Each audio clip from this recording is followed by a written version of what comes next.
সবাইকে good evening. আর একটা 2 minute wait করে যাই, যারা জয়েন করার করে যাক।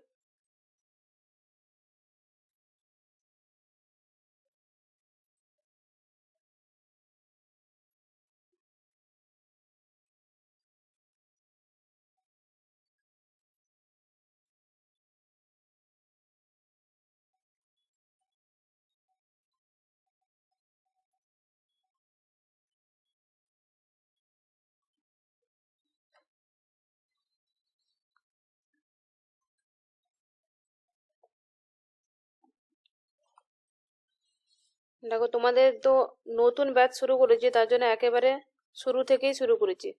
আজকে চারবাক দর্শনটা পড়াচ্ছি। অবশ্য মাঝে আগেই একটা বাদ চলে গেছে, যেটা হচ্ছে তোমার বেদ উপনিষদের পাঠটা, ওটা করিয়ে দেবো কোনো একদিন। তো আজকে চারবাক দর্শনটাই পড়বো। চারবাক দর্শনটা সম্পর্কে পুরো ডিটেলসে পড়ে নেবো, থিওরিটিক্যাল ক্লাস। তারপরে ক্লাসটা কমপ্লিট হওয়ার সাথে সাথে চারবাক দর্শনের এমসিকিউগুলো সলভ করে নেবো। দেখো, এইভাবে এমসিকিউ রেখেছি, তো ওরা এমসিকিউগুলোর আনসারগুলো দেবে, কার কটা হচ্ছে দেখবে, টেস্ট করে শব্দ নেবে। শোনা যাচ্ছে না কিচ্ছু।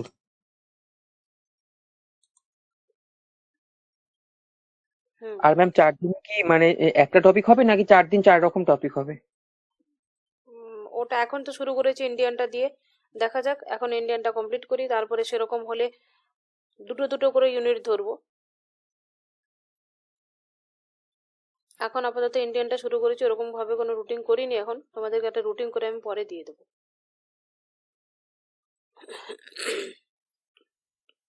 আর এখন একেবারে চারবাক দর্শন থেকে শুরু করেছি, ইন্ডিয়ানটা পুরো কমপ্লিট করবো আগে, এখন আপাতত। আর তারপরে অন্য ইউনিট ধরবো। বেদ উপনিষদের জায়গাটা আছে তোমাদেরকে, যেটা আমি এতক্ষণ বলছিলাম বাট তোমরা শুনতে পাওনি, আমি মিউট ছিল, আনমিউট করতে ভুলে গেছিলাম। চারবাক দর্শন থেকে শুরু করছি, বেদ উপনিষদের পার্টটা ছাড়া পড়ে গেল, ওটা ইন্ডিয়ান ফিলোসফি কমপ্লিট করার আগেই কোনো একদিন করিয়ে দেবো। আর এই চারবাক দর্শনটা পুরো থিওরিটিক্যাল ক্লাসটা হওয়ার পরে তোমাদেরকে এই এমসিকিউ গুলো একজন একজন করে করবে, কার কটা হচ্ছে ঠিক হচ্ছে চেক করে নেবে। এমসিকিউ গুলো আলোচনা হবে, এমসিকিউ গুলো প্রথমে কোশ্চেনের আনসারগুলো তোমাদের থেকে নেব, তারপরে দেন আমি এখানে নিচে আনসার আছে উত্তর এবং তার এক্সপ্লেনেশন দেখিয়ে দেবো। চেষ্টা করব যে এক এক দিনে এক একটা দর্শনকে কমপ্লিট করার। তবে হ্যাঁ, কোনো কোনো দর্শন আছে যেটা অনেকটা বড়, সেটা একদিনে কমপ্লিট করা সম্ভব নয় বা একটা ক্লাসে হবে না, তখন সেটা দুটো করে ভাগ করে দেবো বা 3টে ভাগ করে দেবো। বা এরকম করব, একদিন লম্বা 2-3 ঘন্টা ক্লাস নিয়ে দেবো তোমাদের সবার মতো করে টাইম নিয়ে, ছুটির দিন দেখে। এটা সমস্যা হয়। তো তারপরে দেখবো কার কটা আনসার আর কি ঠিক হলো। চলো দেখি, তাহলে শুরু করি প্রথমে ক্লাসটা। থিওরিটিক্যাল আমি পড়ে দিচ্ছি, তোমরা তারপরে আনসার দেবে, তারপরে উত্তর মিলিয়ে দেখবে কার কটা হচ্ছে। চারবাক দর্শন দেখো, প্রথমত তো যদি আমরা ইন্ডিয়ান ফিলোসফির একটা দেখি, যে মূল হচ্ছে তোমার দুটো পার্ট, একটা আস্তিক একটা নাস্তিক। তো নাস্তিক মানে হচ্ছে বেদকে যারা বিশ্বাস করে না, আস্তিক মানে যারা বিশ্বাস করে, এটা আমরা জানি। তো তার মধ্যে যে 9টা মেন ফিলোসফি, তার 3টে নাস্তিক, চারবাক, জৈন, বৌদ্ধ। তো সেই নাস্তিক ফিলোসফির মধ্যে একদম চরমপন্থী যারা নাস্তিক, সেটা সেই দার্শনিকদের বা সেই দর্শনের মধ্যে একটা দর্শন হলো চারবাক দর্শন। আজকে চারবাক দর্শন সম্পর্কেই আলোচনা করব। তো ভারতীয় দর্শনের যদি মূল বৈশিষ্ট্য দেখি, দেখো আমরা কিন্তু অধ্যাত্মবাদী দার্শনিক, অনেক আবার দুঃখবাদী বলে, যদিও দুঃখবাদী বলা যায় না, পেসিমিজম বলা যায় না। এটা কোশ্চেন পড়েছিল বিপিএসসি, প্রথম কোশ্চেন পড়েছিল যে ভারতীয় দর্শন কি পেসিমিজম, তাকে দুঃখবাদী দর্শন বা দুঃখবাদী দার্শনিক তাদেরকে বলা যায় না, তাদেরকে কিন্তু দুঃখবাদী বলা যায় না। বিদেশের যারা বা ওয়েস্টার্ন ফিলোসফাররা তারা দুঃখবাদী বলে ক্লেম করে, বাট অ্যাকচুয়ালি দুঃখবাদী না, দুঃখ থেকে নিবারণের রাস্তা খুঁজে ইন্ডিয়ান ফিলোসফি। তো এখানে তার ইন্ডিয়ান ফিলোসফির যে কমন বৈশিষ্ট্যগুলো, সব ফিলোসফির মধ্যে কমন যে বৈশিষ্ট্য, সেটা হবে তোমার, এটা হচ্ছে অধ্যাত্মবাদী। সেখানে কি, যে ঈশ্বর, আত্মা, পরলোক, কর্মফল, মুক্তি হবে কিনা, যে যেমন করবে তেমন তার ফল হবে, এই সবে বিশ্বাস করে থাকে। সেটা হচ্ছে দর্শন, ইন্ডিয়ান দর্শনের মূল বৈশিষ্ট্য। এটা ব্যতিক্রমটা দেখো কোথায়, চারবাকদের সঙ্গে তার পার্থক্যটা কোথায়। ইন্ডিয়ান ফিলোসফি যে মূল বৈশিষ্ট্য, এটা অবশ্যই ইন্ডিয়ান ফিলোসফি, চারবাক দর্শন, কিন্তু এই চারবাক স্কুলটা বা চারবাক দর্শনটা কিন্তু এই বাকিদের যে সাধারণ যে অধ্যাত্মবাদী তাদের মতো কিন্তু না, তাদের থেকে আলাদা। এরা হচ্ছে জড়বাদী, এরা হচ্ছে নাস্তিক দর্শন, এরা অধ্যাত্মবাদের বিরোধে কথা বলে, বিরুদ্ধ কথা বলে। এর মূল ধারণাগুলো কি দেখো, একদম শর্টে লিখে দিয়েছি তোমাদের, একদম কুইক রিভিশনের জন্য বা এক্সামের আগে ফটাফট করে পুরো দর্শনটা একদম এক নজরে পড়ে ফেলবে, গোটা ইন্ডিয়ান ফিলোসফিটাকে তুমি 1 ঘন্টায় পড়ে ফেলবে, সেরকম ভাবে তোমাদের জন্য নোটগুলো ক্রিয়েট করেছি আমি। তাহলে এটা কি হলো, জগৎ হলো জড় থেকে সৃষ্ট এবং জড় ছাড়া কিছু নেই, এগুলো এরা বলে, এদের বক্তব্য এরা বলতে চার্বাকরা। আত্মা, ঈশ্বর, পরলোক, কর্মফল, মুক্তি সবই তারা অস্বীকার করে। সুখ জীবনের পরম লক্ষ্য, এরা হচ্ছে তোমার হেডোনিজম বা হেডোনিস্টিক ফিলোসফার চার্বাকরা, সুখবাদী। আবার কি ধরনের সুখবাদী যদি বলে, এরা একদম চরমপন্থী সুখবাদী, এত দৈহিক সুখটাকে বেশি করে গুরুত্ব দেয়। রুকো, কেউ আসছে নেই। তাহলে বেদ এবং ব্রাহ্মণ্য ধর্মের বা ব্রাহ্মণ ধর্মের তীব্র সমালোচনা করছে, একদম বলেছে যে এই যে বেদটা রচনা হয়েছে, যে ভণ্ড পুরুষের ওগুলো কথাবার্তা, আসলে ওগুলো অপৌরুষীয় কোনো কিছু নেই, কেউ রচনা করেনি এরকম কোনো বক্তব্য নেই তাদের মতে। এটা হচ্ছে ভণ্ড পুরুষ নিজেদের স্বার্থ সিদ্ধির জন্য লিখেছে। দ্বিতীয়ত, তারপর হচ্ছে কি, সাধারণ মানুষের চিন্তাধারার প্রতি গুরুত্ব দেয়, একদম মানে সাধারণ মানুষকে বেশি গুরুত্ব দেয়। কেন বলছে দেখো, আমরা লোকেরা কি বলি বলো তো, যদি কারো 500 টাকা পেয়ে যাই, যেমন সেদিন আমি ট্রেনিং সেন্টারে ছিলাম, তো আমার চোখের সামনে একজন ম্যাম যাচ্ছে, তার পকেটে আছে 500 টাকা, পকেটে হাত ভরে কোনো কাজ করতে গেলে আমার চোখের সামনে 500 টাকা পড়ে সে চলে যাচ্ছে, একদম পুরো স্পিডে গতিতে চলে গেল, 500 টাকা আমার চোখের সামনে রইলো। সেখানে আমাদের সাধারণ বক্তব্য কি হবে, চল 500 টাকা পেয়ে যাবেন, পকেটে কুড়িয়ে নে। এটা সাধারণ। আমরা যাদের শুধুমাত্র দৈহিক সুখটাকে বেশি দেখি, টাকা দিয়ে আমরা দৈহিক সুখ ভোগ করতে পারবো, সেইগুলোকে বেশি গুরুত্ব দেওয়া হয়, আর সাধারণ লোকরা কিন্তু সেটাই গুরুত্ব দেয়। তো চার্বাক দর্শনকে এই জন্য হচ্ছে লোকায়ত দর্শন বলা হয়, বা এই যে সাধারণ মানুষের চিন্তাধারার প্রতি এরা বেশি গুরুত্ব দেয়, এটাকে লোকপ্রিয় বা লোকায়ত দর্শন বলা হয়ে থাকে। কোশ্চেন অনেকবার এসেছে, লোকায়ত দর্শন কোন দর্শনকে বলা হয়, সেটা হচ্ছে চার্বাক দর্শনকে বলা হয়। চার্বাক দার্শনিকরা বেদকে পৌরুষীয় না অপৌরুষীয় বলেছে, এগুলো রিপিটেড কোশ্চেন বলছি, অনেকবার এক্সামে এসেছে, বেদ হচ্ছে অপৌরুষীয়। চার্বাক দর্শন কি হেডোনিজম মানে সুখবাদী, কি সুখবাদী না, অবশ্যই তারা সুখবাদী। চার্বাক দর্শন কি ঈশ্বর, পরলোক, আত্মা, কর্মফল, মুক্তিতে বিশ্বাস করে? করে না। তাদের দেহকে কি বলে, দেহ সম্পর্কে যে মত, আত্মা সম্পর্কে যে মতটা, সেটা হচ্ছে দেহাত্মবাদী, মানে দেহই হলো আত্মা। আচ্ছা, আত্মা হলো দেহের পরিমাণ আর আত্মার পরিমাণ সমান। বলো। চার্বাকরা আপনি অপৌরুষীয় বলে দিলেন, তো চার্বাকরা তো বলেছে ভণ্ড, বেদটা ভণ্ড পুরোহিতের দ্বারা রচিত। অপৌরুষীয় বলেনি তো, না না, অপৌরুষীয় কেন বলবে ওরা একে, অপৌরুষীয় বলেনি, তারা বলেছে ভণ্ড পুরুষের রচনা বেদটা, একদম বলবে আপনি না। বললেন দিদি, এখন তাহলে ভুল বলে দিচ্ছেন। আচ্ছা, তাহলে ভুল করে বেরিয়ে গেছে, একদম না, আমি একটু আগেই বললাম বেদটা হচ্ছে ভণ্ড পুরুষের ওরা বক্তব্য, ব্রাহ্মণরা তাদের নিজেদের স্বার্থ সিদ্ধির জন্য ওটা রচনা করেছে, একটু আগে বললাম না, তাহলে ভুল বশত হয়তো বেরিয়ে গেছে, একদম ধরেছো, ঠিক আছে। ওটা হচ্ছে ব্রাহ্মণরা নিজেদের সুখের জন্য তৈরি করেছে, এই কথাগুলো বলে ওরা, একদম ইয়ে বলে না। আর হচ্ছে এরা হচ্ছে আত্মা, ঈশ্বর, পরলোক, এরা এইসবে বিশ্বাস করে না। আচ্ছা, দেহাত্মবাদী চার্বাক সম্পর্কে যে মতটা, এটা তো এদের হয়ে গেল চার্বাক দর্শনের। আর দেহের পরিমাণ যতটা, আত্মার পরিমাণ ততটা, এই কথাটা কারা বলেছে বলতো? জৈন দার্শনিক, একদম জৈন দার্শনিক। তাহলে এতটা হয়ে গেল। এই যে কথাগুলো বললাম, এইগুলোই কোশ্চেনে আসে, রিপিট কোশ্চেন আসে। এরপরে চার্বাক দর্শনের প্রতিষ্ঠাতা নিয়ে তো বিভিন্ন মতবাদ তো আছেই। অনেকে বলে তোমার চারুবাগ থেকে এসেছে, তার জন্য নামকরণ ওটা হয়েছে। চারবাগ নামক কোনো ঋষি এই দর্শনের প্রতিষ্ঠাতা, এরকম রয়েছে। বৃহস্পতি দেবগুরু থেকে, দেবগুরু নামে একজন কোনো পৌরাণিক ইয়ে ছিল, চরিত্র একটা রয়েছে, সে হচ্ছে এই দর্শনের প্রতিষ্ঠাতা, এরকম অনেক মত পার্থক্য রয়েছে। এবারে চার্বাক দর্শনের যে মূল বক্তব্য, কোর টিচিংটা কি, মানে তাদের ফিলোসফিতে আমরা কি কি পড়ি, আমাদের সিলেবাসে কি কি আছে। মেটেরিয়ালিজম, তারা হচ্ছে জড়বাদী। কারণ কি, জগৎটা জড় পদার্থ থেকে সৃষ্টি হয়েছে, আত্মা, ঈশ্বর, পরলোক এইসব কোনো কিছু নেই। ক্ষিতি, অপ, তেজ, মরুত, এই চারটা পরমাণু থেকে জগৎটা তৈরি হয়েছে, এবং বোম তাকে স্বীকার করে না। বোমটা হচ্ছে তোমার চোখে দেখা যায় না, তাই বোমটাকে বা আকাশটাকে তারা স্বীকার করে না, হয়ে গেল। এবারে হচ্ছে তোমার সুখবাদ, মানে এদের এথিক্সটা যদি চলে যায় চার্বাকের এথিক্সে, তারা হচ্ছে হেডোনিজম মানে সুখবাদী দার্শনিক।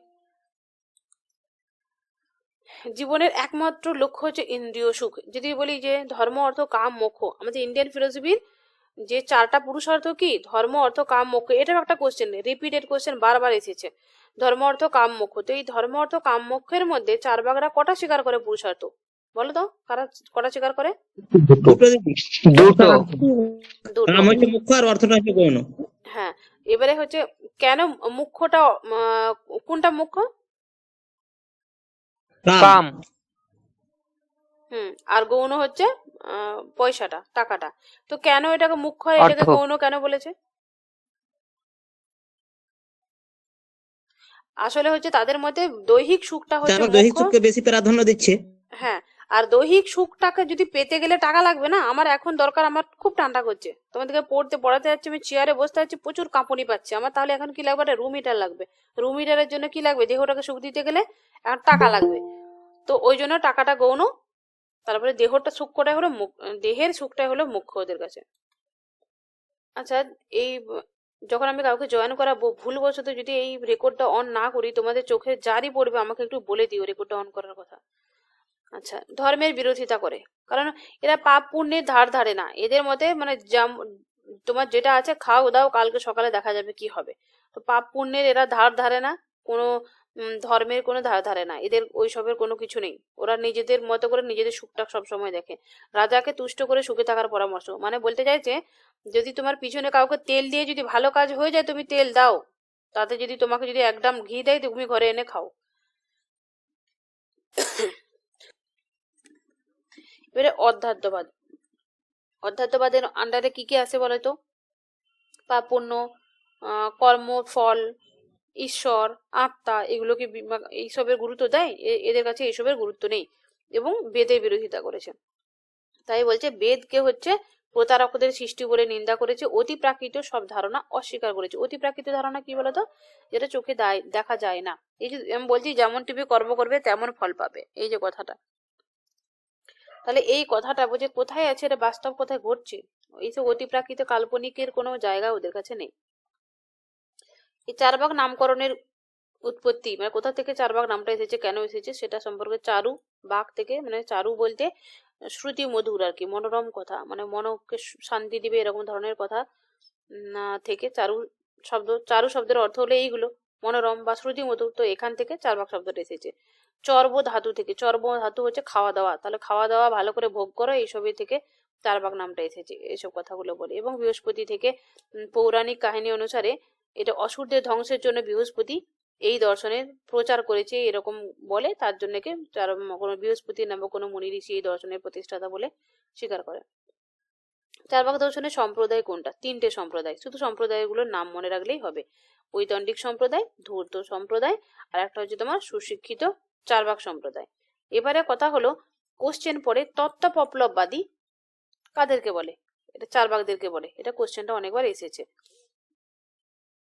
দেখো এদের বৈতন্ডিকরা কি একদম মানে গোড়া যারা চারবাক আর কি, একদম চারবাকের যে একদম চরমপন্থী যারা, তারা হচ্ছে তোমার এদের আন্ডারে আসছে। ধূর্ত চারবাক বলতে এরা হচ্ছে একটু বুদ্ধিমান, মানে এরা এমন ধরনের মানুষ মানে না এদিকে না ওইদিকে, এদের মধ্যে প্রত্যক্ষ একমাত্র প্রমাণ শব্দকে বেদকে মানে নিয়ে ইন্দ্রিয় সুখটাকে বেশি গুরুত্ব দিচ্ছে। এরা উচ্ছেদবাদী দেহত্ববাদী নামে পরিচিত, ঠিক আছে। এবারে সুশিক্ষিত চারবাক যারা, তারা একটু বেশি গুরুত্ব দিচ্ছে, মানে প্রমাণগুলোর দিকে ধ্যান দিচ্ছে, কোনো কোনো ক্ষেত্রে অনুমানটাকে হয়তো কোনো কোনো ক্ষেত্রে গুরুত্ব দিতে পারে, এরকম আর কি সুশিক্ষিতরা, মানে একটু হায়ার লেভেলের ওদের থেকে। এরা হচ্ছে সব থেকে বেশি গোড়ামি। এরা হচ্ছে যারা সুশিক্ষিত চারবাক সম্প্রদায়, তারা কি বলছে, অনুমান শব্দ তো একমাত্র, ভুল বললাম, প্রত্যক্ষই একমাত্র প্রমাণ, অবশ্যই এটা সত্য, কিন্তু কখনো কখনো অনুমানকে তারা প্রমাণ হিসেবে মেনে নেয় তাদের সুবিধা মতো, মানে সুবিধা মতো। যদি যে কাউকে তেল মারলে যদি ঘি পায়, বা তেল মারলে যদি পয়সা পায়, তেল মারলে যদি কোনো জবের পজিশন পায় বা পিএইচডিতে চান্স পায়, তুমি তেল মারো, এই কথাটা বলছে। তাহলে এটা বলতে চাইছে এরা তোমার ক্ষেত্র বিশেষে, তোমার যখন প্রয়োজন পড়বে তুমি ব্যবহার করে নাও, হ্যাঁ এর অস্তিত্ব আছে, আর তোমার প্রয়োজন নেই মানে তুমি তখন আর অনুমানকে মানো না, এরকম ধরনের কথা বলে।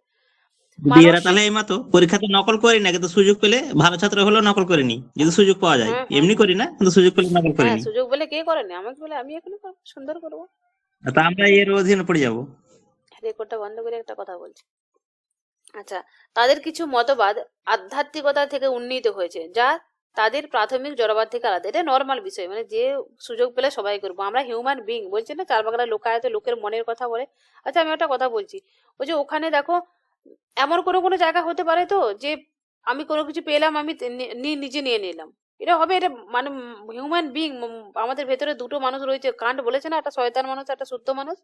তো শয়তান সবসময় তাড়াটা বেশি দেয়, অতএব এটা নর্মাল বিষয়।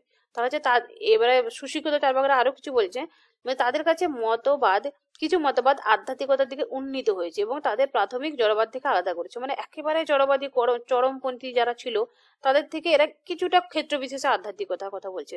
মানে এটা সুশিক্ষিত মানে কি বুঝতে পারছো তো? তোমার দরকার পড়লে মানে আরো বেশি লেভেলের এরা বদমাস আর কি, দরকার পড়লে কিছু কিছু জিনিস মেনে নিচ্ছে চরমপন্থীদের থেকেও। এরা অবশ্যই দৈহিক সুখ ছাড়াও মানসিক সুখটাকে ক্ষেত্র বিশেষে গুরুত্ব দিয়েছে। মনে রাখবে যে সুশিক্ষিত চার্বাকরা ক্ষেত্র বিশেষে অনুমানকে মেনেছে, ক্ষেত্র বিশেষে দৈহিক সুখ তো মেনেইছে, সাথে সাথে মানসিক সুখকে গুরুত্ব দিয়েছে, ক্ষেত্র বিশেষে তারা আধ্যাত্মিকতার কথাও কিন্তু স্বীকার করেছে। এবারে চার্বাক জ্ঞান তত্ত্ব, চার্বাক এপিস্টেমোলজি কি, এটা কিন্তু চার্বাক মেটাফিজিক্স এর মধ্যে কি পড়ে। আচ্ছা এটা কি তোমরা জানো? পড়ার সাথে সাথে এটা খেয়াল করবে, আমরা চার্বাক দর্শনে পড়ছি, জৈন দর্শনও পড়ছি, বাট চার্বাক দর্শনের এপিস্টেমোলজি বলতে কি এবং তার মধ্যে আমরা কি কি পড়ছি। চার্বাক দর্শনের মেটাফিজিক্স কি, অধিবিদ্যা কি এবং অধিবিদ্যার মধ্যে আমরা কি কি পড়ছি, এটা মাথায় রাখবে। এরকম কোশ্চেন পড়তে পারে যে কোনো একটা কোশ্চেন এটা এপিস্টেমোলজির আন্ডারে আসে নাকি তোমার মেটাফিজিক্স এর আন্ডারে আসে। তো এই পার্থক্যটা বিচার করবে এবং এই পার্থক্যটা দেখেই পড়বে। যখন পড়াশোনাটা করবে না, সূক্ষ্মভাবে পড়বে আর একটা সিস্টেমেটিক ওয়েতে পড়বে। আর পড়ার পরে তোমাদেরকে একটা ট্রিক বলি কিভাবে রিভিশন করবে বা কিভাবে মনে রাখবে। আমি তো তোমাদেরকে একদম অন্ধের মতো পড়বে যাতে রিভিশন করার জন্য তো করে দিয়েছি, বুঝতে পারছো এত বড় দর্শনটাকে কত সুন্দর করে ছোট্ট করে একদম করে দিয়েছি রিভিশন পারপাস এটা। তো তোমরা যখন পড়বে, পড়ার সেতে যখন চার্বাক দর্শন পড়া হয়ে গেল, ঠিক আছে, আজকে পড়লে কালকে রেকর্ড পেয়ে যাবে যারা ক্লাস করতে পারলে না।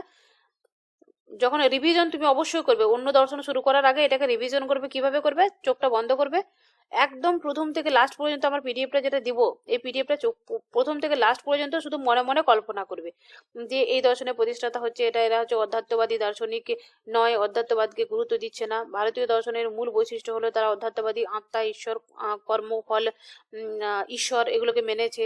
এরা হচ্ছে মানেনি, এরা হচ্ছে সুখবাদী দার্শনিক, এরা দৈহিক সুখটাকে বেশি গুরুত্ব দিচ্ছে, দরকার পড়লে লোকের মেরে কেটে খেয়ে নিতে বলেছে, রাজাকে তেল মারতে বলেছে। তারপরে এরকম করে এপিস্টেমোলজিতে এদের হচ্ছে প্রত্যক্ষ একমাত্র প্রমাণ। মেটাফিজিক্স এরা হচ্ছে তোমার কার্যকরণ তত্ত্বটাকে স্বীকার করছে না, কার্যকরণ তত্ত্বটাকে স্বীকার করার পরিবর্তে তারা যদিচ্ছাবাদের কথা বলেছে, তারা স্বভাববাদের কথা বলেছে। এরকম করে কিন্তু একদম ফার্স্ট থেকে লাস্ট পর্যন্ত একদম এক নিঃশ্বাসে বলে ফেলবে, তখন জানবে তোমার প্রিপারেশন হলো। তাহলে আর আমি ক্লাস করতে করতে পিছনের ক্লাস থেকে যে কোনো কোশ্চেন যে কোনো টাইম কোনো কারোর নাম ধরে আমি কোশ্চেন করবো। অতএব ক্লাসে শুধুমাত্র মানে প্যাসিভ হয়ে পড়বে না, অ্যাক্টিভ থাকবে, ক্লাসের মধ্যেও অ্যাক্টিভ থাকবে এবং ক্লাসের শেষেও অ্যাক্টিভ থাকবে। পড়াশোনাটা ক্লাসটা করার সাথে সাথে যা যা ডাউট সঙ্গে সঙ্গে পড়ে নেবে এবং পড়ে রাখবে, পিডিএফ জমা করে রাখবে না। আচ্ছা চার্বাক দর্শনের জ্ঞান তত্ত্ব যদি পড়ি, চার্বাক দর্শনের জ্ঞান তত্ত্বে প্রত্যক্ষই একমাত্র প্রমাণ, ঠিক আছে, অনুমান এবং শব্দকে প্রমাণ হিসেবে মানে না, বেদকে জ্ঞানের উৎস বা প্রমাণ হিসেবে তারা প্রত্যাখ্যান করেছেন। এবারে দেখো প্রত্যক্ষ একমাত্র প্রমাণ তো হয়ে গেল, যেটা দেখা যায় সেটা কি তারা মানে।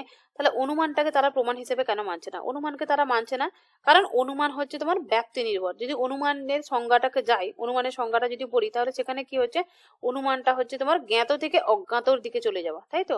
তাহলে আমাদের দুবার একবার দেখেছি ধোঁয়া আর বনহি, তখন আমি অনুমান করে নিচ্ছি ধোঁয়া দূরে কোথাও দেখে বনহি আছে, তাহলে জ্ঞাত থেকে অজ্ঞাত যাচ্ছি। তো সেখানে অনুমানটা করার সময় আমাদের কি কি লাগে? অনুমানের জন্য ব্যাপ্তি মাস্ট বি লাগে, ব্যাপ্তি ছাড়া অনুমান সম্ভব নয়, ব্যাপ্তি, পরামর্শ জ্ঞান এগুলো লাগেই লাগে, তাই তো। তাহলে ব্যাপ্তিটা আবার কি?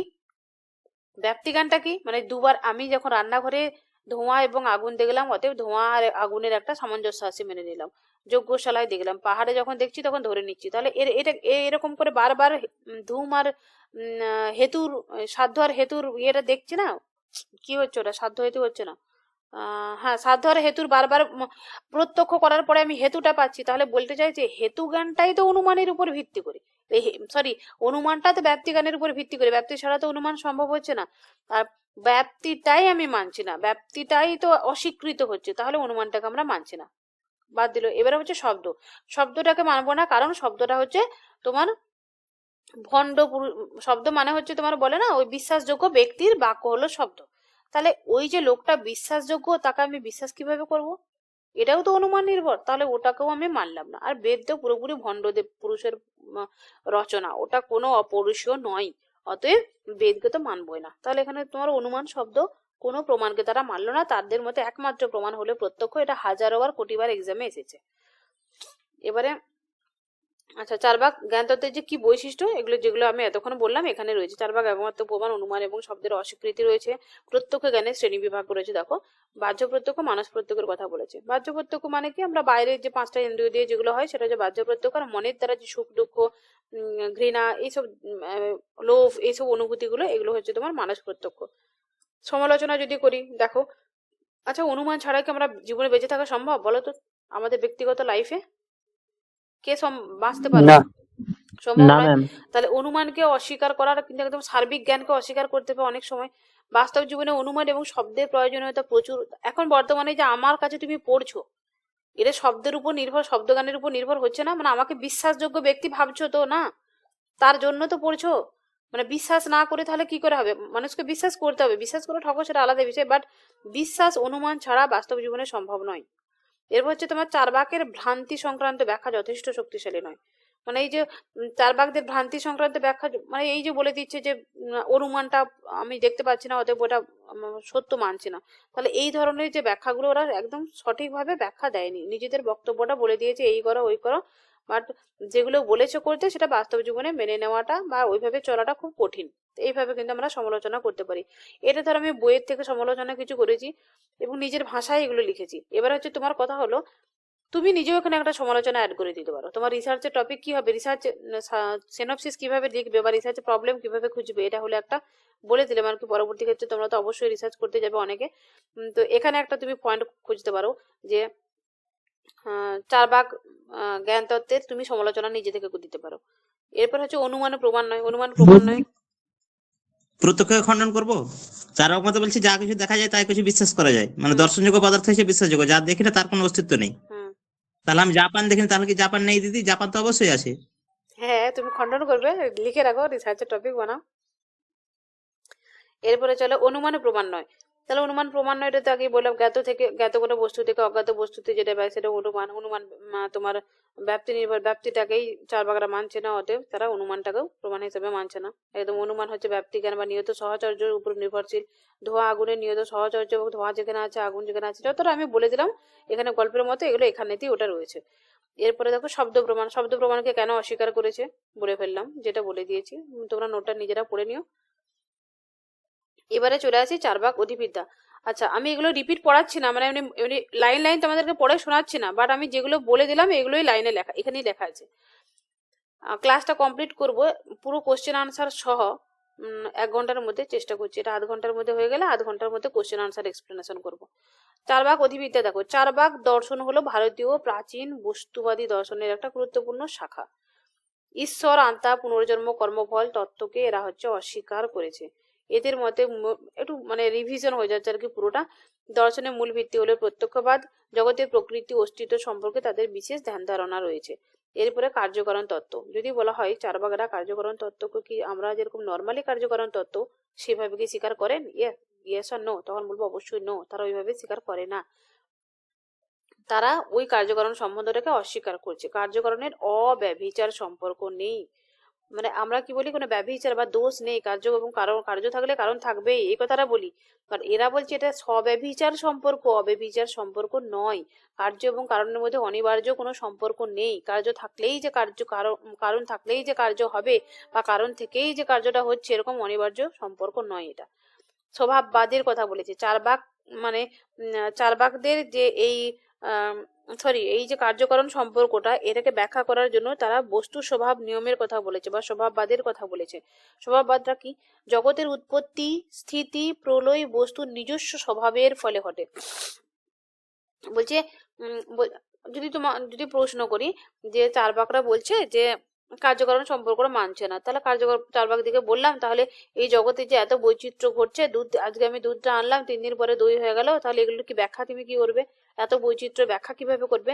তখন বলছে চারবাকরা যে এটা তো বস্তুর স্বভাব, এটা জগতের বৈশিষ্ট্য, এটা জগতের বৈচিত্র্য হচ্ছে তোমার, জগৎ বৈচিত্র্য, এই যে উৎপত্তি হচ্ছে, স্থিতি হচ্ছে, ধ্বংস হচ্ছে, এগুলো হচ্ছে তার স্বভাব নিয়মের ফলেই হচ্ছে। এগুলো আলাদা করে কোনো কিছু কার্যকরণ সম্পর্ক স্বীকার করার দরকার নেই। সেই জন্য তাদেরকে স্বভাববাদী দার্শনিক বলা হয়। বলছে বস্তুর নিজস্ব স্বভাবের ফলে ঘটে। বলছে উচ্ছে যে তেতো, মিষ্টি যে মিঠা, মানে এটা হচ্ছে তোমার তার নিজস্ব স্বভাব, আলাদা করে কেউ কিছু কোনো অ্যাড করার দরকার পড়ছে না। যদৃচ্ছাবাদের কথা যদি বলি, দেখো এই যে কার্যকরণ সম্পর্কে যারা যে স্বভাববাদের কথা বলেছে না, বা কার্যকরণ সম্পর্কে যে দুটো মত আমরা বলতে পারি, একটা যদৃচ্ছাবাদ, একটা স্বভাববাদ। অ্যাকচুয়ালি একটাই মত। যদৃচ্ছাবাদ স্বভাববাদের মধ্যে হালকা পার্থক্য। দেখো স্বভাববাদে হচ্ছে বলছে তার স্বভাব নিয়মেই হচ্ছে, আর যদৃচ্ছাবাদী যারা দার্শনিক তারা বলছে কার্যকরণ সম্বন্ধকে একেবারে পুরোপুরি অস্বীকার করছে। এদের মতে বলছে স্বভাব নিয়মের জগৎ বৈচিত্র্যের কারণ এটাকে বলছে না। এদের মতে বলছে এটা একদম যদৃচ্ছা, মানে বলে না যে যা খুশি তাই ইচ্ছা করো, যেমন খুশি তেমন সাজো, এরকম কতগুলো বক্তব্য থাকে না, মানে তুমি যা খুশি তাই করবে। বলছে এটা একদম আকস্মিক ভাবে ঘটছে, এটা একদম এর কারণ কার্য কোনো কিছু নেই, হঠাৎ ভাবে এটা হচ্ছে, এটা যখন খুশি যা খুশি হয়ে যেতে পারে। দিয়ে সে ব্যাখ্যাগুলো করছে না, যে আমি চুন, খয়ের সুপারি আর পাতা, সবুজ পাতা দিয়ে খাচ্ছি, চিবিয়ে ওখানে চলে আসছে তোমার ইয়েটা, ওটা স্বভাব থেকেই হয়ে যাচ্ছে। বা যারা স্বভাববাদী তারা বলবে স্বভাব থেকে হচ্ছে, যারা যদৃচ্ছাবাদী তারা বলছে, 1 মিনিট ঢুকো তো। এবারে যদৃচ্ছাবাদীরা বলবে এটা আকস্মিক ভাবে ঘটছে বা তার ইচ্ছা মতো হচ্ছে। হয়ে গেল। এবার তাহলে তোমাদেরকে এখানে কিভাবে মনে রাখবে, এক্সামের জন্য তৈরি হচ্ছে না, এক্সামের মতো কিভাবে মনে রাখবে যে কার্যকরণ সম্পর্কটাকে তারা কিন্তু তোমার অব্যভিচারী সম্পর্ক হিসেবে মানে না, বা সাধারণভাবে আমরা যেরকম কার্য এবং কারণের সম্পর্ক মানি সেভাবে চার্বাক দার্শনিকরা মানে না। তারা কার্যকারণ সম্পর্কটাকে ব্যাখ্যা করার জন্য স্বভাববাদের কথা বলেছে, এবং বলেছে যেটা তার স্বভাব নিয়মেই ঘটছে ঘটনাটা। আর যদৃচ্ছাবাদী যারা বলবে তারা হচ্ছে বলছে এটা আকস্মিক ভাবে ঘটছে। যদৃচ্ছাবাদী চার্বাকরা স্বভাব নিয়মকেও অস্বীকার করে বলছে এটা একেবারে আকস্মিকতার জন্য ঘটছে, আকস্মিক ভাবে ঘটছে। আচ্ছা, জড়বাদ বলতে দেখো চার্বাকদের এর মেটেরিয়ালিজম, যেটা জড়বাদ, মানে কিভাবে জগতের উৎপত্তি হয়েছে সেটা হচ্ছে ক্ষিতি অব তেজ মরুত এগুলো থেকে উৎপন্ন হয়েছে। তারা চতুর্ভূতের অস্তিত্ব স্বীকার করলেও পঞ্চম ভূত হচ্ছে আকাশ, সেটাকে স্বীকার করে না কেন, এগুলো সব অলরেডি বলে ফেলেছি। স্বভাব বনাম যদৃচ্ছবাদ, তাহলে এই দুটোর মধ্যে পার্থক্য দেখো। স্বভাববাদীরা মনে করেন বস্তুর অন্তর্নিহিত শক্তি বা প্রকৃতি থেকে জগতের উৎপত্তি হয়েছে। তারা স্বভাববাদীদের মতে বলছে বস্তুটা তো উৎপন্ন হচ্ছে, কি কোথা থেকে হচ্ছে বলছে কারোর নাম দেওয়ার দরকার নাই, ওটা হচ্ছে তোমার তার ভেতরের একটা শক্তি থেকে উৎপন্ন হচ্ছে। আর যারা যদৃচ্ছাবাদী তারা বলছে জগতের সৃষ্টি, স্থিতি ও প্রলয় সম্পূর্ণ আকস্মিক, কোনো এর মধ্যে নিয়ম, কোনো কারণ, কোনো কিচ্ছু নেই, এটা একদম আকস্মিক। সমালোচনা যদি বলো, দেখো কার্যকরণ সম্পর্কের অবহেলা করেছে। চার্বাকরা কার্যকরণ সম্পর্কে অস্বীকার করলেও জগতের সুশৃঙ্খল প্রকৃতি এবং বিপরীত ইঙ্গিত করে। জগতের বৈচিত্র্যের কারণ আকস্মিকতা হতে পারে না। দাদা আমরা যদি বলি, আমরা বলে না যে জগতের কত কিছু সূক্ষ্মভাবে ঘটছে, এক একটা জিনিস যদি খেয়াল করো দেখবে জগতের প্রত্যেকটা বিষয় যেন মনে হয় যেন সিস্টেমেটিক ওয়েতে কেউ সাজিয়ে রেখেছে, এরকম ফিল হয়। যদি ভাববে, চিন্তা করবে, দেখবে আমারও ফিল হয়। তাহলে এই চারবাগারা যে কথাটা বলছে হঠাৎ করে কোনো কিছু হচ্ছে, একদম হঠাৎ করে কোনো কিছু হয়, প্রত্যেকটা বিষয় সিস্টেমেটিক হয়। এই যে তোমার যদি বলি যে একটা মানুষের জন্ম, ধরো আমার জন্মটা হয়েছে একটা নির্দিষ্ট প্রসেসের মধ্যে দিয়ে চলছে না, এটা কি যদৃচ্ছভাবে যখন খুশি যেমন খুশি হচ্ছে, এটা একটা নির্দিষ্ট ওয়েতে চলছে। অতএব এই যে চারবাকরা যে কথাগুলো বলছে এগুলো বাস্তব জীবনের সাথে কিন্তু সামঞ্জস্য থাকছে না। জড় জীবের যে বিভেদ, মানে যে জড় এবং জীব এর মধ্যে যে ভেদটা মানছে না, এটাও কিন্তু একদম মানা যাচ্ছে না। তুমি স্পেশালি যদি দেখো নিজের বডিটা, আমি এখন এক্ষুনি কথা বলছি, যদি আমি এক্ষুনি মারা যাই কি করবো, আমি একটা বডিতে পরিণত হয়ে যাব, আমার আত্মাটা আলাদা হয়ে গেলে। তাহলে এটা আমি কিভাবে অস্বীকার করতে পারি যে জড় এবং জীবের মধ্যে বিভেদ নেই? তোমরা আছো তো? শোনা যাচ্ছে আমার কথা? মিউট আনমিউট করে পড়াচ্ছি তো? হ্যাঁ হ্যাঁ ম্যাম, শোনা যাচ্ছে। আচ্ছা, প্রত্যক্ষ প্রমাণের সীমাবদ্ধতা, মানে শুধু একটা প্রমাণকে স্বীকার করছে বাকিগুলো করছে না, অনেক কিছুতে প্রমাণ করা যাবে না যদি আমি স্বীকার না করি। এবারে ঈশ্বরের অস্তিত্বটাকে অস্বীকার করেছে, তাকে কিভাবে বলছে চারবাকরা ঈশ্বরের অস্তিত্বকে অস্বীকার করে এই ধারণাকে অলিক এবং অযৌক্তিক বলে বিবেচনা করেছে। ঈশ্বরের ধারণা প্রত্যক্ষ প্রমাণ দ্বারা প্রমাণিত নয়, এটা হচ্ছে তোমার মানুষের কল্পনার বিষয়, এটা কেউ জন্য মানছে না। জগতে যে সৃষ্টি স্থিতি হচ্ছে, প্রলয় হচ্ছে, এগুলোর জন্য কার্যকারণ সম্পর্ক তো মানছেই না।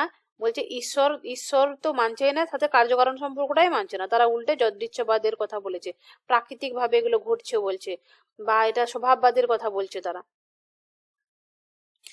তাহলে ঈশ্বরকে তো কোনো, আর ঈশ্বরকে যখন মানছে না তখন মানে তাদের মধ্যে কি যে কর্মের ফলটাকে আমরা তো বলি না যে উপরওয়ালা তুমি দেখো আমার এই এরকম আমার সাথে এটা করলো, আমার সাথে ভালো হলো তাকে শুক্রিয়া জানাও, খারাপ হলেও তাকে নালিশ করো বা করি। তাহলে এখানে কি হলো, তাহলে যখন তারা এই জগতের সৃষ্টির কারণ হিসেবে ঈশ্বরকে মানছে না, তাহলে ঈশ্বরের সঙ্গে সম্পর্কযুক্ত কার্যকারণ, যেমন কর্ম তেমন ফল, এগুলো কোথা থেকে মানবে? এথিক্স কোথা থেকে মানবে? হেডোনিজম, তারা সুখটাকে তো শুধুমাত্র দেখে থাকে। এবং কর্মবাদ, পুনর্জন্মবাদ, যদি ঈশ্বর না মানে তাহলে কর্মবাদ পুনর্জন্মবাদ কোথা থেকে এলো? আত্মাটাই মানছে না, বলছে দেহটাই আত্মা, তাহলে আত্মা যখন মানছে না তখন কর্মবাদ পুনর্জন্মবাদ মানার কোনো কল্পনাই নেই। চারবাক কর্মবাদ পুনর্জন্মের ধারণাকে অস্বীকার করেছে, কার্যকারণ সম্পর্ক অনিবার্য নয় বলেছে, জীবনের সুখ দুঃখ কর্মফলের ফল নয়, বরং এটা পারিপার্শ্বিক অবস্থা এবং ব্যক্তির বিচক্ষণ ক্ষমতার উপর নির্ভর করে। চারবাকরা আত্মা বা চৈতন্যকে দেহের বৈশিষ্ট্য হিসেবে দেখে দেহের বিনাশে আত্মার বিনাশ হয়ে যায়, এই কথাটা বলছে।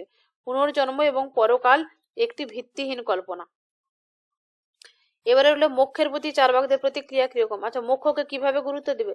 যখন সে ঈশ্বরকেই মানলো না, ঈশ্বরের সৃষ্টি মানলো না, তাহলে সে কারণ সম্পর্ক মানলো না, কর্মফল মানলো না, সে তোমার পুনর্জন্ম তো মানবেই না। তাহলে যদি আমরা বলি না এই জন্মের কর্মের ফলটা যদি না পায় পরের জন্মে ভোগ করবো, তাহলে যখন আত্মা মানলো না, ঈশ্বর মানলো না, কর্ম মানলো না, তাহলে তো পুনর্জন্মের কোনো গল্পই নেই, তাহলে তার সাথে মোক্ষের কোনো গল্পই নেই। তুমি খাও আর মরে যাও, তোমার শেষ, বডি শেষ, মাটিতে মিশে গেলে তুমিও শেষ। তাহলে চারবাকরা মোক্ষের ধারণাটাকে অস্বীকার করেছে। মোক্ষ দেহের অতিরিক্ত আত্মার মুক্তি কিছু নেই, বুঝে মরে গেলেই তোমার মুক্তি হয়ে গেল। আবার কি, তোমার দেহটা মরে গেলে তুমি মরে গেলে, আত্মাও তোমার শেষ সেই মুহূর্তে। দেহের অতিরিক্ত আত্মা বলে কোনো কিছু নেই, মৃত্যুই একমাত্র বাস্তব। চোখের চেয়েও এটা স্পষ্টতর, মুখের চেয়েও স্পষ্টতর। মোক্ষকে শিরোপীড়ার মতো অবাস্তব এবং অপ্রয়োজনীয় বলে মনে করেছে। বলছে চারবাকদের মতে ইন্দ্রিয় সুখী জীবনের পরম লক্ষ্য এবং অর্থ হলো এর সহায়ক, মানে হচ্ছে সেই পুরুষার্থ। যে দুটো দেখো, যদি বলো যে আমি চারবাকদের তুমি পুরুষার্থরা দিদি কেন এখানে নোটে দাওনি, ব্যাখ্যা করনি, দেখো কত ছোট লিখে দিয়েছি। চারবাক মতে ইন্দ্রিয় সুখী হলো জীবনের পরম লক্ষ্য আর অর্থ হলো তার সহায়ক, এই দুটো হলো পুরুষার্থ। তাহলে এখানে যেগুলো বলার আমি মুখে বলে দিয়েছি, আর তোমরা সবাই এমএ পাস করেছো বা কম্পিটিটিভের জন্য পড়ছো, তা তোমাদের সবার যথেষ্ট নলেজ আছে এটা সম্পর্কে। আমি যতগুলো আজকে বললাম আমি নতুন কিচ্ছু বললাম না, শুধুমাত্র জাস্ট আমি রিভিশন করে দিলাম, বলে দিলাম। আর এরকম করে শর্ট দিয়েছি কারণ তোমাদের টাইমটাকে বাঁচাবার জন্য। এরপরে চলো কোশ্চেনের আনসার তোমরা একে একে দাও। কি করে আনসার দিবে তোমরা নিজেদের একটা করে ফটাস করে কপি বার করে নাও খাতা দিয়ে। 1 নাম্বার কোশ্চেনে কত নাম্বার আনসার দিচ্ছ দেখো, কার কটা হলো আমাকে লাস্টে মেসেজে জানাবে। কোশ্চেনে আনসার দাও। তোমরা রেডি সবাই? মুখে বলে দিচ্ছি দিদি ডাইরেক্ট। না, মুখে বললে হবে না, মুখে বলবে বাট আগে খাতাতেও আনসার গুলো করো, কার কটা লাস্টে হলো মিলানো হবে। আমি আশা রাখবো 10-এ 10 হবে সবার। 10টা কোশ্চেন লিখেছি এখানে। ঠিক আছে, চলো আমি কোশ্চেনের আনসার তো আমি এখন করে দিচ্ছি। আনসার মুখে বলবে, মুখে বলো তাহলে। বাট তোমরা খাতাতেও করো, কিন্তু কাউন্টিং কটা হচ্ছে গুনবে সবার, প্রত্যেক জনের আমি কিন্তু জিজ্ঞাসা করবো কার কটা হলো। সবাই আনসার দিবে, একজন শুধুমাত্র দেবে না। খাতায় করবে? খাতায় হলে ভালো হয়। আচ্ছা খাতা করো, বার করো। এগুলো ধীরে ধীরে একটু টাইম দাও, আমার টাইম অনেক কম পাচ্ছি। তোমাদের জন্য এগুলো একদম সে যেরকম করে সিলেক্ট করবে তোমরা লাইভ, ওর আমি আনসার চেক করবো, ওইভাবে করে নেবো পরে। বাট এখন এমনি পড়ো। Which of the following is not accepted by Charvaka philosophy? Charvaka philosophy কোনটা স্বীকার করে না? বেদিক অথরিটি। বৈদিক অথরিটি মানে নেই। বাকিরা আনসার দাও, সবাই সবার মতো করে আনসার দাও। সি সি সি, সবার মত সি। যদি এর বিরুদ্ধে কোনো মত হয় কারো বলতে পারো। সি হবে। আচ্ছা চলো ছেড়ে দাও, আনসার রেখে দাও। আনসার লাস্ট আমরা আনসার মিলাবো তখন, এখন এখানেই ছেড়ে দিলাম। What is the primary epistemological method of Charvaka philosophy? Epistemology মানে কি বলতো? এপিস্টেমোলজি মানে কি? জ্ঞান তত্ত্ব। জ্ঞান তত্ত্ব মানে হচ্ছে তোমার, জ্ঞান তত্ত্ব মানে হচ্ছে আমরা কিভাবে জ্ঞান অর্জন করি, এই যে প্রমাণগুলো। এপিস্টেমোলজিক্যালি মানে ওখানে জ্ঞান তত্ত্বগুলো থাকবে। তোমরা কথা বলার সাথে সাথে কিন্তু মিউট করে দিবে, নাহলে রেকর্ডটা খারাপ হয়ে যাবে। আচ্ছা তাহলে এটা আনসার কি হলো? পারসেপশন। চলো নেক্সট হচ্ছে দা স্টেটমেন্ট যাবত জীবেত এটা জীবেত হবে, হ্যাঁ, সুখং জীবেত হবে, এটা ইয়ে হয়ে গেছে। ঘৃরং কৃত্বা ঘৃতং পিবেত reflects which aspect of philosophy? Charvaka philosophy. সুখবাদ, হেডোনিজম, চারবাক নীতি তত্ত্ব। হেডোনিজম। হেডোনিজম সবার মত এটাই হ্যাঁ হেডোনিজম হবে। According to the Charbak school, the world is made up of how many fundamental elements? কটা এলিমেন্ট দিয়ে ফোর চারবাক? ফোর আচ্ছা, এখানে আমি কোশ্চেন গুলো বেঙ্গলিতে না করে ইংলিশে করেছি, তোমাদের কোনো সমস্যা নেই তো? না কারণ বেঙ্গলি পড়াচ্ছি, ইংলিশে প্র্যাকটিস করবে, আমার মনে হয় এটাই বেস্ট হবে। জি জি ইংলিশে ইংলিশে কোশ্চেন আসবে, হিন্দিতে কোশ্চেন আসবে, সেই সেই অনুযায়ী এটাই ঠিক আছে। হুম, ম্যাম চলো। হিন্দিতেও দিয়েছেন। চারবাক ফিলসফি বইটা আছে না, পড়ো। আর আমি তোমাদেরকে পরে পরে পিডিএফ, যারা আমি দেখবো যে রানিং সত্যি ভালো পড়াশোনা করছো, তোমাদের হেল্পের জন্য আমার তরফ থেকে আমি এক্সট্রা আরো দেবো, ঠিক আছে? দিতে ঠিক থাকবো, আছে। তোমরা পড়তে থাকো কন্টিনিউ। হিন্দিও দিয়ে দেবো সাথে। আর তোমরা বইটা এখন পেয়েছো তো, সবাই মনে হয় বইটা নিয়েছো, বইটা আগে কমপ্লিট করা পড়ে। আর যেগুলো ডাউট থাকবে বলেছি তো দাগ দিয়ে রাখো, আমি রেকর্ড চলছে, বই দিয়ে দেবো পুরো ক্লাসের record. The Charbak philosophy primarily reject the existence of the which following, মানে এগুলোর মধ্যে কোনটাকে চারবাকরা রিজেক্ট করেছে? অল অফ দা ওয়ার্ড আত্মা কর্মস্থ বীরে। কি হবে হুম, শেষে? আচ্ছা, which group among the Charbaks argued that life is centered solely around sensory pleasure? মানেটা কি বলতে হবে?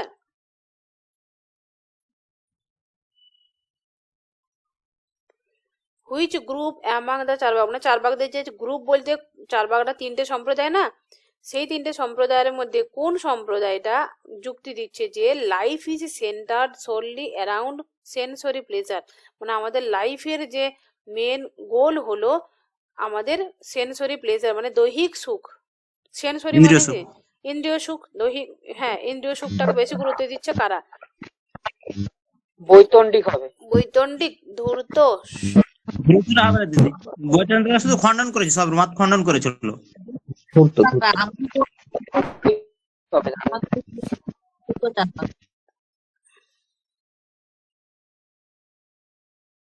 তত্ত্ববপ্লব চারবাক, তত্ত্ববপ্লব বাদী, ওটাই তো বৈতন্ডিক। অপশন গুলো একটু ভুল আছে, বুঝলে?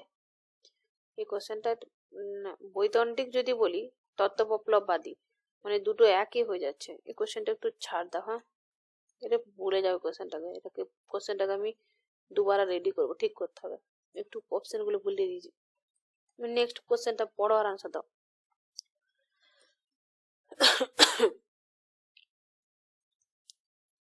What is the Charbak perspective on the concept of moksha, moksha, liberation?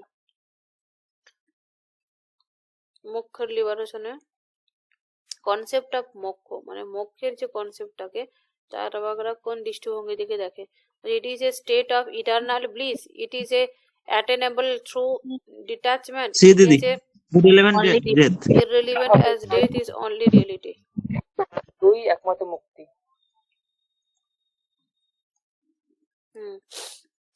So what is the core critique of Charbaks against the validity of inference as the means of knowledge?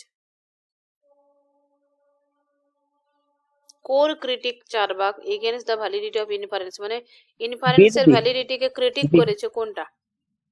B, inference relies unobservable assumption. Relies, inference relies বলতে বোঝায় relies on unobservable assumption, subjective complex based on perception inference. আচ্ছা, এটা next question বলো। The term Lokayata associated with the Charvaka school primarily signifies, Lokayata বলতে কি? Divine revelation, popular philosophy.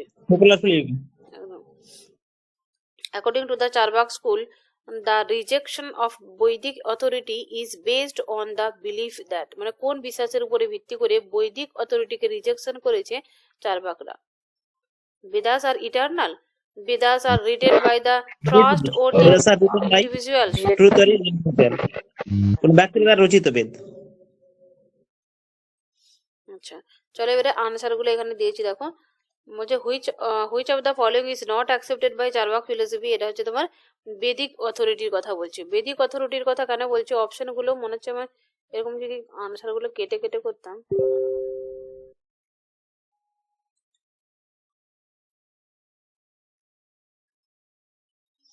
আচ্ছা,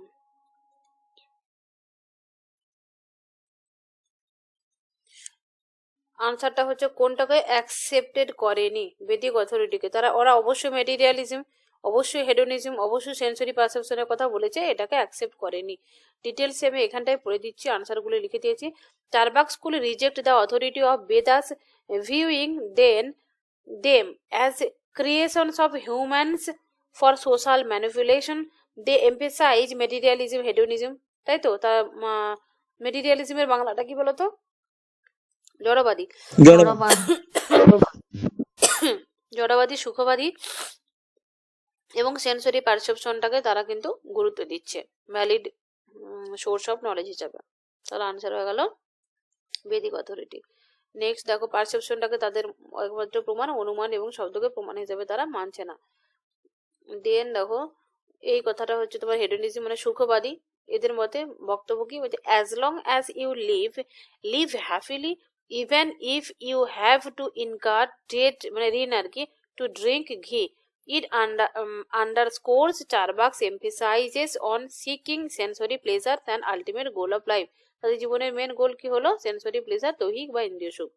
দেন দিদি ঘিয়ের ইংরেজি ছিল না, দিদি ঘিয়ের ইংরেজি ঘি লিখে দিয়েছে। আমি তো লিখেছি।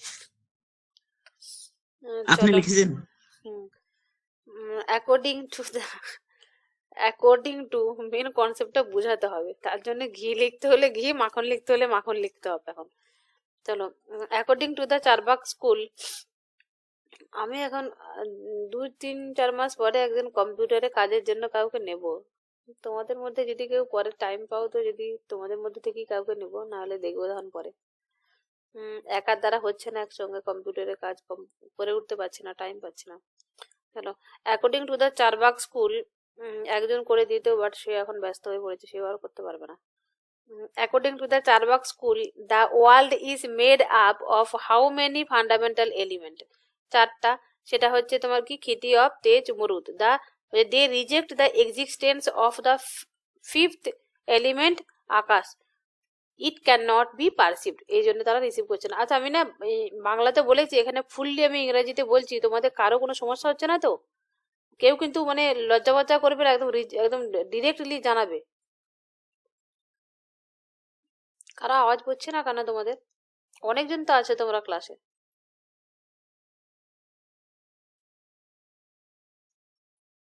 শোনা যাচ্ছে আমার কথা? নেটের প্রবলেম হচ্ছে নাকি আমি সেটা ভাবছি। ঠিক আছে। Charvaka philosophy primarily rejects the existence of which of the following? কোনটাকে রিজেক্ট করেছে? অবশ্যই গড, সোল, আফটার লাইফ, পরের জন্মে যে কি হবে, কর্মফল, এগুলো তো কোনো কিছুই মানে না, না? তার জন্য এগুলো সবগুলো রিজেক্ট করেছে। All of the above answer হলো। আচ্ছা, ধূর্ত চারবাকরাই কথাটা বলেছে যে তোমার সেন্সরি প্লেজারটাকে বেশি গুরুত্ব দিচ্ছে। বাট এই কোশ্চেনটা একটু আমাকে ইয়ে করতে হবে, আনসারটা এখানে এটা আমি লিখেছিলাম, বাট এটা মডারেট করতে হবে, চেঞ্জ করতে হবে। এই কোশ্চেনটাকে উড়িয়ে দিয়ে আমি তোমাদেরকে দেবো। এটা আমি পরে কোশ্চেনটা যখন আবার বানাবো চারবাক নিয়ে কোনো এমসিকিউ বা কিছু, তখন এটা আমি ঠিক করে দেবো। আচ্ছা, what is the Charvaka perspective on the concept of moksha? এটা তো বললাম যে it irrelevant as death is only the reality. মানে এটা হচ্ছে মোক্ষ পক্ষ, এগুলো ইররেলিভেন্ট, অস্বাভাবিক, এগুলো দেখার কোনো দরকার নাই। রিয়েলিটি হলো কি? Death. Charvaka view liberation as meaningless since they reject the existence of a soul or an afterlife. For them, death marks the end of existence, making concepts like liberation irrelevant. What is the core critique of Charbak's against the validity of inference as a means of knowledge? মানে ইনফারেন্সটাকে, অনুমানটাকে valid source হিসেবে মানছে না কেন, তার বিরুদ্ধে একটা critique. বলছে inference relies on unobservable assumption. Inference বলতে কি বোঝায়? রিলাইজ বলতে বোঝায়, ইনফারেন্স বলতে কি বোঝায়? যে অবজারেবল অ্যাজাম্পশন, মানে যেটা দেখতে পায় না সেরকম ধরনের একটা অনুমান। তাহলে Charvaka argues that inference is unreliable because it depends on assumptions that can not be directly verified. For example, saying smoke and inferring fire assumes an unseen causal connection, যেটা আমরা দেখতে পাচ্ছি না, which they reject. আচ্ছা, Lokayata reject করেছে। Lokayata associated with the Charvaka school primarily signifies কি? Popular philosophy. Lokayata philosophy বলছে লোকায়ত দর্শন লোকের মনের কথা বেশি গুরুত্ব দেয়, ঠিক আছে, তাহলে Lokayata means that which is prevalent among the people or popular philosophy. তাহলে it emphasises practical worldly concerns over abstract or spiritual pursuit. মানে হচ্ছে দেখো, এই অ্যাবস্ট্রাক্ট মানে বিমূর্ত বিষয়গুলো, স্পিরিচুয়াল বিষয়গুলো, আধ্যাত্মিক বিষয়গুলো, মানে অকাল্পনিক, যেটা আমাদের ধরা ছোঁয়ার বাইরে, এই ধরনের বিষয়গুলো থেকে সে প্র্যাকটিক্যালটার উপরে বেশি গুরুত্ব দিচ্ছে। It emphasises practical. Next, according to চারবাক্সপুর, rejection of Vedic authority is based on belief, কিসের উপরে ভিত্তি করে? বলো, স্ক্রিন দেখতে পাচ্ছি না। সবাই হ্যাঁ পাচ্ছে না? এবার পাচ্ছি। আচ্ছা, বেদ আর হিউম্যান কনস্ট্রাক্ট, বলছে মানুষ রচনা করেছে। চারবাক আর্গু দ্যাট, বা আর্গু দিচ্ছে কি, যে বেদাস আর নট ডিভাইন, এটা ঐশ্বরিক নয়, but are created by someone, বা সামওয়ান ওই প্রেস্ট বা ওই ভণ্ড পুরুষ আর কি। সেটা হচ্ছে টু কন্ট্রোল সোসাইটি, তারা নিজের সোসাইটিকে নিজের হাতে রাখার জন্য, কন্ট্রোল করার জন্য বানিয়েছে। তাই they reject the notion of Vedas being অপৌরুষীয়, মানে এই যে বেদটা যে তৈরি হয়েছে, বেদটা যে হয়েছে, বিং বলছে হয়েছে, বেদ হলো অপৌরুষীয়, এই নোশনটাকে, মানে এই মতটাকে দে রিজেক্ট, তারা রিজেক্ট করেছে। নট অফ হিউম্যান অরিজিন, এটা হিউম্যান অরিজিন নয়, এটা হচ্ছে তোমার ভণ্ড পুরুষের অরিজিন। ঠিক আছে, 10টা কোশ্চেন হয়ে গেল। আশা রাখছি চারবাক ফিলোসফি নিয়ে দুনিয়ার যে কোনো যা খুশি পরীক্ষা চলে আসুক না কেন, এখানের সাথেই রিলেশন কোশ্চেন পাবে তুমি। চারবাক ফিলোসফি কমপ্লিট হয়ে গেল। আমাদের পড়াটা ধরে নিন দিদি, 11 পেজ থেকে 20 পেজ ছিল। তোমাদের পড়াটা আমি তোমাদেরকে 9টা থেকে আবার দেবো, অন্য ক্লাস নেব, এখন এটা থামিয়ে দিই।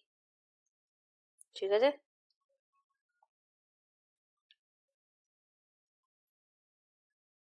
ক্লাস থামিয়ে দিলাম। তোমরা যারা ক্লাস করলে, তোমাদের কারো যদি কোনো এইটা সম্পর্কে ডাউট, কোনো কোশ্চেন থাকে তো করো কোশ্চেন। আচ্ছা, কে কে ঘুমাচ্ছ বলো তো লেপের তলায় ফোনটা চালু করে?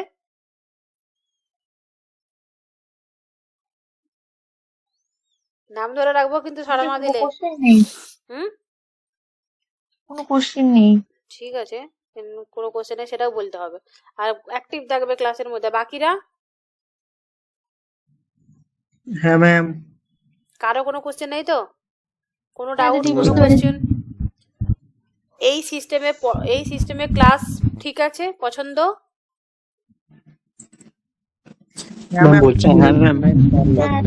একজন একজন করে বলো, ওরে বাবা, একজন বলো কেউ, বাকিরা আনমিউট করে দাও। ম্যাম আমি বলছিলাম চারবাক ফিলোসফির ওপর কি মানে এইটুকু ঠিক আছে না আর একটু ডিটেলস এর দরকার? এখন যার কাছে টাইম আছে না, নিজেদের কাছে একটা করে টেক্সট বুক অবশ্যই রাখবে, ভালো বুক, যার যেটা পছন্দ হবে, যে কোনো একটা লেখকের বই হাতে নিয়ে নাও। সেই বইটা তুমি তোমার মতো করে বইটা খুঁটিয়ে পড়ো, ঠিক আছে? সাথে এই নোটটা আমার রিভিশনের জন্য পড়ো। এই নোটটা তো আমি দিয়েই দিচ্ছি, আর আমি নোট মানে কি, ছোট করে লেখা বা ছোট করে আমাকে পড়া। তো আমি নোটটা এরকম ভাবে দেবো যেটা তোমার পরীক্ষার আগে রিভিশনের জন্য দরকার হবে। যাদের হাতে টাইম কম, বা বিপিএসসির জন্য এক্সাম দেবে, ধরো এখানে বিপিএসসির ব্যাচেও আমি লিঙ্কটা দিয়ে দিয়েছিলাম। তো যারা বিপিএসসির জন্য এক্সাম দেবে, যদি এখনই 3 মাসের মধ্যে এক্সাম হয়, তখন আমাদেরকে এরকম ভাবে তাড়াতাড়ি করে পড়িয়ে এগিয়ে যেতে হবে। এবারে যারা ধরো নেটের জন্য দিবে, বা যাদের টাইম বেশি, এক্সামের টাইম বেশি পাবে, তখন তুমি ডিটেলসে টাইম পড়ো, তুমি একটা বুক পড়ো। আর আমি বলবো, যখন যেই দিনে ক্লাসটা যেটা হবে তোমরা আগে থেকে জানতে পারবে তো না, তোমরা নিজেদের মতো করে একটা বুক রাখো, সেই বুকটা থেকে নিজেরা সেলফ স্টাডি করে নাও সেই চ্যাপ্টারটা। ধরো আজকে 4 ভাগ পড়ালাম, তুমি 4 ভাগটা ফুল পড়ে নাও। আজকে আমি এই ক্লাসে এটা পড়াবো, তো তুমি ক্লাসে আমার সাথে পড়ে নাও, তারপরে আমি নোটটা দিয়ে দেবো। এই নোটটা তুমি তোমার মতো করে রেখে দাও, এই নোটটাকে তুমি রিভিশন দিলেই হবে। আমি এটুকু বিশ্বাস করি, যে নোটটা আমি দেবো, এই নোটটা যদি বুঝার ক্ষমতা রাখো, এই শর্টে যদি বুঝে নিতে পারো, তাহলে এই নোটে দিয়ে তোমার কাফি এক্সাম ক্লিয়ারের জন্য। ম্যাম তাহলে রুটিন লাগবে তো, কোন দিন কোনটা পড়াবেন, তাহলে তো পড়ে রাখবো আগে থেকে। এই তো এখন আজকে 4 ভাগ পড়াচ্ছি, এখন ইন্ডিয়ান ফিলোসফি পড়ো, পরের দিনে আমি বলে দেবো, মর্নিং এর দিকে আমি দিয়ে দেবো কোনটা পড়াচ্ছি। আমি যখন ক্লাস রুটিন দেবো। দিদি মানে একটা কথা বলার ছিল, বলো। যে কোশ্চেন গুলো বলছো কিনা যখন, তো একজন একজন করে জিজ্ঞাসা করলে খুব ভালো হয়।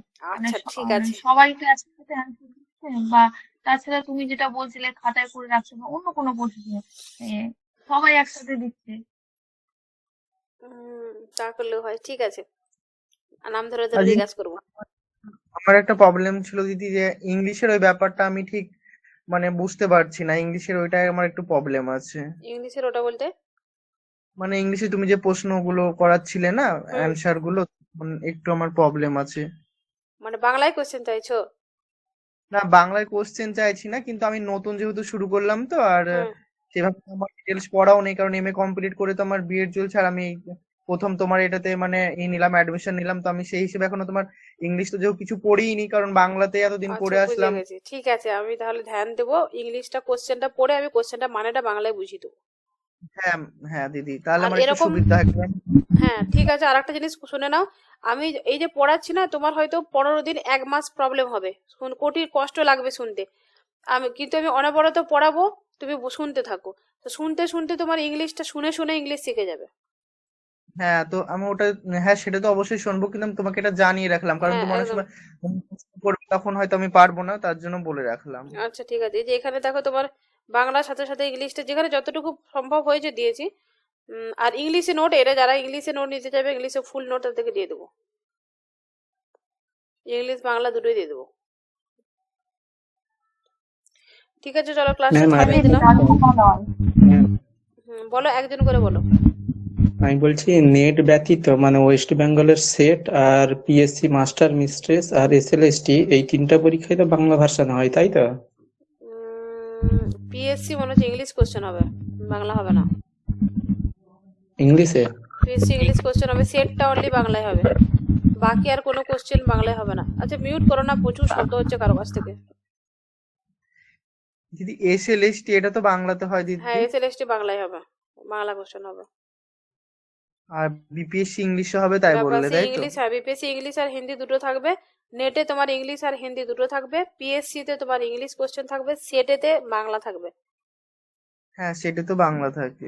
আর বইটা না 2 মাস পরে সম্ভবত পেয়ে যাবে তোমরা, তো কারা কারা নেবে আমাকে কনফার্মেশন জানিয়ে দেবে। আমি প্রথম প্রথম যেই অর্ডার করব না, সেগুলো কম দামে আমি দিয়ে দেবো, মানে আমি ততগুলো বইয়ের প্রথমে অর্ডার করে আমি বইটা বানাবো, তো কনফার্মেশন প্রথমে আমি তোমরা যারা যারা নেবেন বলে দেবে। বইটা কিরকম থাকবে সেটা বলে দিচ্ছি।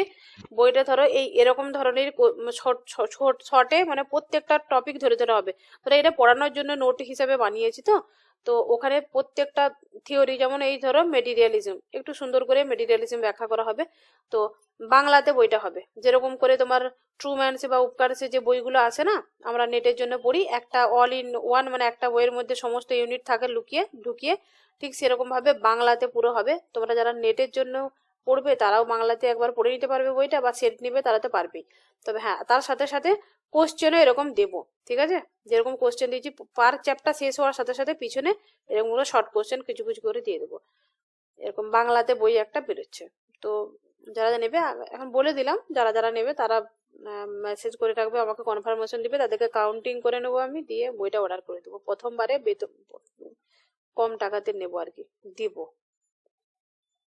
আচ্ছা, বইয়ের দামটা যদি বলে কত, ওটা এখনো ঠিক হয়নি, বাট আমার টার্গেট রয়েছে 600-র উপরে একদম করব না, নিচে।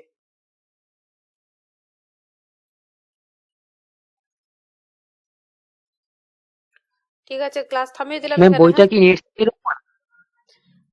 বইটা, হ্যাঁ, নেটের সিলেবাসটা ফুল 100% ওখানে থাকবে, বাংলাতে। ম্যাম পারলে হিন্দিও দিয়ে দেবেন। হিন্দি আলাদা ভার্সন বেরোবে, ওটা একটু টাইম লাগবে, হিন্দিও হচ্ছে, কাজ চলছে। বেঙ্গলিটা প্রথম বেরোবে, তারপরে তার 2 মাসের 1 মাসের মধ্যেই, মানে নেটের যে PY Q, all PY Q হয় না, তোমার 12 থেকে 15টা সাল ওখানে পিওয়াই কিউ এবং উত্তর, তার এক্সপ্লেনেশন দিয়ে নেটের ইংরাজিতে বই বেরোবে। আর হিন্দিটা বেরোতে তোমার টাইম লেগে যাবে মোটামুটি, ধরো সামনে মারে যে জুলাই নেটটা হবে না, তার আগে হিন্দিতে বেরিয়ে যাবে, পুরো হিন্দিতে, পুরো সিলেবাসটা হিন্দিতে, শুধু নোট পড়লে ওই বইটা থাকবে, এবং হিন্দিতেই এমসিকিউ থাকবে তার। 12টা সালের? হ্যাঁ, তোমার 2012 থেকে শুরু করে 24 পর্যন্ত পুরো যত এমসিকিউ আছে তত এমসিকিউ ওখানে ইনক্লুড হবে বইটার মধ্যে।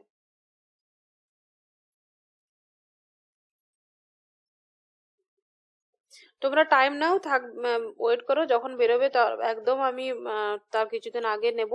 আর অবশ্যই আমি আগে পেমেন্ট কারো এইভাবে নেবো না, বইটা একদম হাতে পাবো বা বইটা একদম রেডি হয়েছে সেরকম তখন আমি পেমেন্ট নেবো, কারণ আমি আগে এবারে পেমেন্ট নিয়ে তাদের মানে পাবলিকেশনকে বিশ্বাস করে প্রথমবার তো অনেক ঠকেছি বা প্রবলেম হয়েছে, কারণ আমি পয়সা নিয়ে নিয়ে খুব খারাপ লেগেছে, বইটা দিতে আমার লেট হয়েছে এইবারে।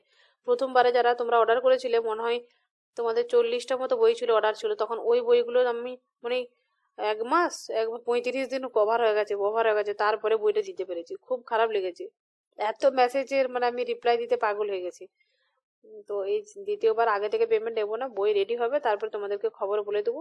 আগে থেকে মোটামুটি কারা নেবে একটু আনুমানিক আমাকে বলে দেবে, সেরকম ভাবে অর্ডার করবো আর কি। আর বই তোমাদের কাছে পৌঁছাবার 1 সপ্তাহ বা 5 দিন আগে আমি পেমেন্ট নেব। চলো ক্লাসটা এখানে থামিয়ে দিলাম, যা বলার পরে বলছি।